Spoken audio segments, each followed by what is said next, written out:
Hello guys, today's video is Koenigsegg jesko. Looks pretty decent. Now let's see from the inside.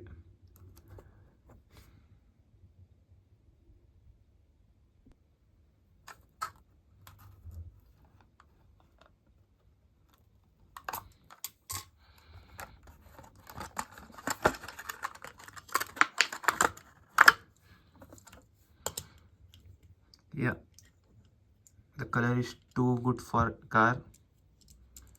There's the other version wherein there is an orange color jesko which looks not that great, but this color suits this model. There's Koenigsegg written behind. The rims are good. The engine. Wow, this is awesome. By the way, I like the color. Plastic base, metallic car.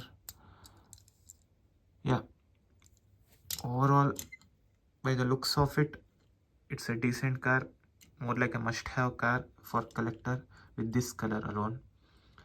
Honestly, I didn't like that orange one. Yeah, from sideways, it is on point. Yeah, overall, like the appeal.